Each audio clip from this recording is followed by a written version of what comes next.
नहीं, वर्कर्स का रद्द अमल आपने खुद देखा।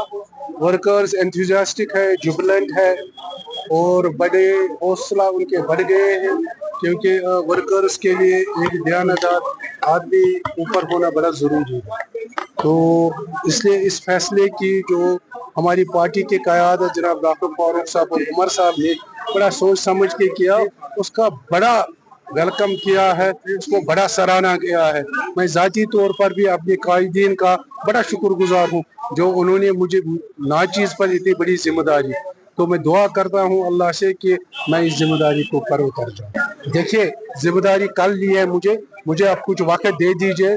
मेरे पास एक विजन है गांधरबल के लिए, क्योंकि मैं सिविल सोसाइटी गांधरबल को बहुत देर तक रिप्रेजेंट करा पॉलिटिक्स से पहले।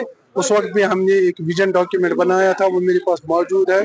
तो हम इस विजन को जो हमारे पास है, ये हम जनाब चीफ मिनिस्टर तक ले जाएंगे और उस पर काम करेंगे। सियासत इसीलिए, सियासत लोगों के लिए करनी होती है ना, अपने लिए कुछ नहीं। अपने लिए मेरे पास मेरा जो पेंशन मिलता है वो काफी है मेरे बच्चों को अपना पेट पालने के लिए। लेकिन अगर सब पढ़े लिखे लोग ये सोचे कि सियासत अरे गहरे लोगों पर छोड़ दे, फिर आपको हाल पता है सियासत का क्या है। मेराज मलिक एक रिप्रेजेंटेटिव है पब्लिक का, PSC लगाना बिल्कुल नाजायज बात। ये तो बिल्कुल, मैं एक ब्रिज हूँ।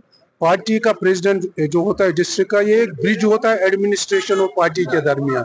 मैं उस ब्रिज का काम करूंगा और यहाँ के जेन्युइन मसाइल जो है वो मैं एडमिनिस्ट्रेशन तक ले। पार्टी बहुत मजबूत मैंने पहले ही बनाई है, नया कुछ नहीं करना। I have already done that part. CM ने पहले भी मेरे कांधों पर ही रखी थी, मैं ही कॉन्स्टिट्यूंसी इंचार्ज था। आप भूल रहे हैं, सीएम ने अपने एक तकरीर में भी कहा कि गया साहब ने अच्छा रोल किया, काम किया।